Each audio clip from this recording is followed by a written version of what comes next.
Alright guys, so we have a very unexpected Evocation Festival Part 5, I believe, over here on JP, which is, a surprise to be sure, but definitely a welcome one, as we are getting some strong free-to-play units back with this one. And as you guys can see in this little, I believe this is a CE we have in-game, they're bringing back Shiki. This is the main Big Mac daddy that we're going to be getting back, and they brought a buff for her and Saber Shiki, which I do have pulled up, although I haven't actually looked at. I have heard that they did fix Saber Shiki, though. One of my friends was like, hey, Saber Shiki can Black Grail farm now, and I'm like, this is crazy, because she still only has the one hit on her NP, so I don't really know how well looping is going to go, but maybe the buff is just that insane. So let's go ahead and just start looking at some of this. I'm a little sad that Gray didn't actually get a buff with this one, because I do think Gray is maybe one buff away from being an insanely good free-to-play servant. She's definitely really good.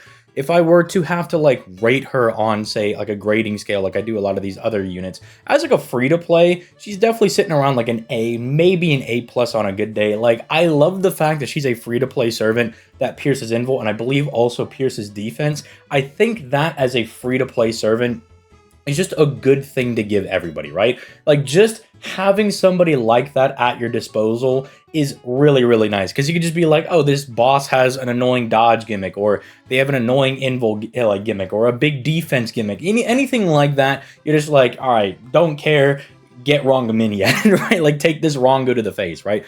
Plus, the rest of her kit is not terrible. It's just her hits are a little bit weird. I always think that she's a quick servant because she got the triple quick deck, but she is a buster servant at the end of the day. It's a little bit weird, but I kind of wish they gave her something. I guess it's not unexpected that they didn't give anything to the Mecha Ellies over here, but I kind of would have liked to see something tossed their way, because they're another free-to-play servant that I think is very valuable for a lot of players. Just having a good alter ego will come up. And if you don't have any of, the 4 or 5-star ones, right, any of the gacha ones, because I feel like we don't really get them all that often. I don't remember the last time I saw, Melta Lilith on a raid up or something along those lines. Or, even if you do have someone like Sitanai, she's not all that great to summon for, right? I would argue if you have Mecha Ellie, you don't really need to go out of your way to summon for Sitanai, because you're probably going to get the same performance. So having this as a free-to-play unit is really nice. I just kind of wish they maybe toss something her way. But hey, giving buffs to Shiki, I'm never going to complain about that, right? And especially because me, as a JP player, I was not playing in, year 1 when Shiki came out, and then I think year 2 in a rerun came out, so I will take the Shiki buffs, right? Believe you me, she's going to be getting some usage, especially because I don't have Koyanskaya, I don't have Oberon, I only got Castorio over on JP, so it's strictly arts metas, only over there, so I'm glad that she's getting something. Alright, so let's see what else we got here. I think this is a CE that we're getting, which is really nice, but I think the main thing, yeah, we have missions, but it's who cares about that? I mean, okay, it is nice, because if you do some of these missions, right, and you're low on spirit leaves, you can get a couple more of these, and if you farm the most recent event, you did get a pretty decent amount of them. I think before we have all these login bonuses, I'm sitting at 1.1k or something, so I should be able to, clean out all of them. I mean, mainly just get me Shiki, and then I'll probably get Gray, and then I'll worry about the Mecha Ellies later. One thing I will be interested to see is if you can just get both of them. Can you acquire both? I'm assuming you can just pick up both of them, right? There doesn't seem to be any restriction here about oh, you can only pick one of the Mecha Lizards, which you may be saying, why is that relevant? Why would I want to have both of them? Because you can do both of their rank up missions. If you level up both of them, you can do both of their rank ups, right? And that's extra Saint Quartz, right? 2 Saint Quartz might not sound like a whole lot, but keep in mind, if you hit your mission for 10 rank ups, you get 10 Saint Quartz, right? And then 12 Saint Quartz, that might matter. That's nearly half a multi. So that's going to be really good as well for a lot of players. Yeah, we have the login stuff for, you log in, you get the spirit leaves, if there's all that. All right, here's the buff. Here's the stuff that we care about. Oh, are they bringing her back? Okay, I did not know this. I didn't know that they were bringing, oh, no, it's just her mission. Is there a banner? Did you bring Fujino back? We did bring Fujino back. Ooh, and Reines is back. This is kind of nice. Well, okay, let's just talk about this real quick. Going for Reines is absolutely huge. I do not feel like Reines as a unit gets enough praise, because it's just unspoken how nice having basically a second waiver is, right? And then not only that, it's a more defensive waiver. I did not really fully appreciate using Reines until I started using her with Berserkers, which you still get the power of being super effective against basically everything outside of foreigners, but her NP mitigates the disadvantage that you take a lot of damage from everything. Because not only are you getting the defensive buffs, but she also nullifies your type disadvantage, right? So you take neutral damage, which is insane. Your Berserkers that are usually like super squishy and will die in like 1 to 2 hits, they go a lot longer, right? Especially if you're using Reines and Waver, because then you have the double defense cut, and you've got like targetable invincibility. It's just super, super nice, right? I think Reines is definitely a good servant to go ahead and summon for. The problem is we're going to be moving into Ordeal Call 3, I'm assuming in the next week or two. If next week doesn't drop Ordeal Call 3, I'm assuming it's going to drop like the pre-release, which we've kind of already been getting, but I'm assuming we're going to be seeing that in like the next week or two. Surely there's like a live stream posted somewhere that I might just be ignorant to, right? There might already be one that's like, there's a live stream next Wednesday that's going to happen. Whenever you see that, that's probably going to drop the new Ordeal Call 2 units. I think we're on Ordeal Call 2. And so they're probably going to be really good is the problem, right? As good as I think Reines is, I really would probably just strongly suggest saving for those Ordeal Call 2 units. Because think about how good Bima is. Like, Bima's really good. I know a lot of NA players don't care about Bima because how many people have read the Mahabharata, right? Like, not very many people, right? Not very many, right? But he's very, very strong. He's a very, very strong unit. Like, getting the Chen Gong Arash effect on a single target unit is huge. He's very, very strong. Then you got Duryandana, who's just kind of like baby Ibuki, right? Like, he's just a baby version of Ibuki, which that is not a bad thing to be, right? It is not bad to be a like 4-star quote unquote worse version of Ibuki, because Ibuki is nuts, right? I might drop like an I love Ibuki video like I did for Morgan and take her to like some weird runs and stuff, because I love that unit. She is so, so good. And then we also got, what's her name?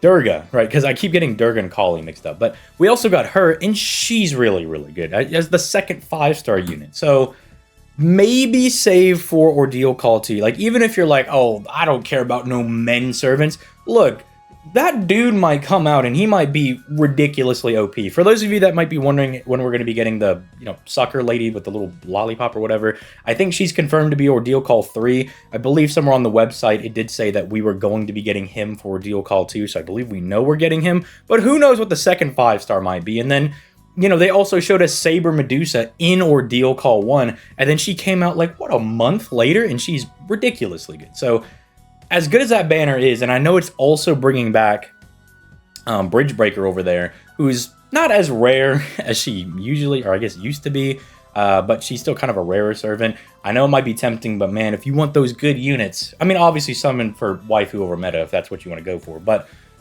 if you want good units, right, I would go for maybe the Ordeal called 2 people. So let's look at this. I haven't got to like fully read this.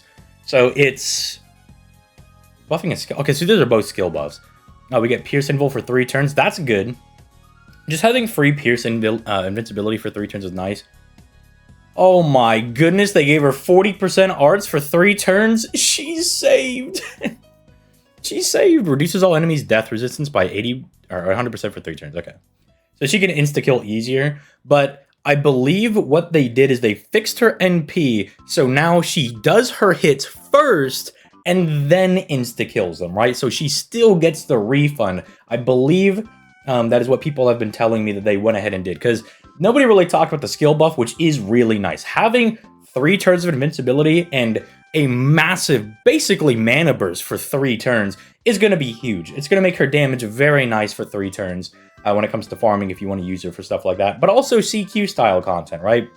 The like insta-kill mechanic that she has may still come up in, say, those CQ-style fights where you have, like, the big boss and a bunch of goons around them, right? You can kind of insta-kill some of those people to kind of get them out of the way. Even if they're, like, an archer or something that you normally can't do a whole lot of damage to, you might just insta-kill them, right? Which is kind of nice. So this is a really nice buff for her to get, but I think even better is them fixing her NP.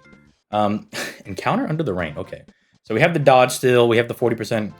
We bomb 40 stars. Whoa. Okay, that's pretty good. Yeah, that's not bad. That ain't bad.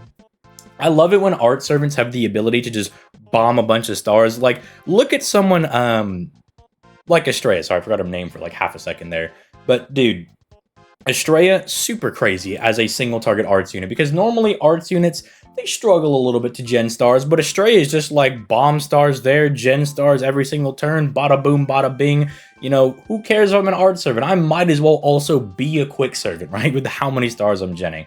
Now, it's not like it has consistent star gen, but she's an assassin. She should be able to gen stars on her own as well with like presence concealment and everything. But being able to bomb 40 stars means your first turn can immediately be very powerful, right? Because usually you're not critting on turn 1 unless you have like star bombs and stuff like this. You usually have to gen the stars first, whether it be through NP or through your Brave Chain. So it's nice that you can just walk into a stage, bomb 40 stars, and then just eviscerate somebody, right? You can either just fire an NP backed up by crits, or if you're lucky and you open up a Brave Chain, you can just light them up, because this is basically guaranteed crits for a Shiki Brave Chain, because 40 crit stars, very close to 50, which guarantees everybody's doing crits. So these are both very, very nice. I think the biggest dub, again, is the fact that they allegedly fixed her NP and how it applies the hits and the insta-kill mechanic. Now, can we do that for Eris, please? That would be really nice. Let's go back and let's go ahead and fix that. But overall, not bad. It's going to give us a little bit of stuff to do over on JP, which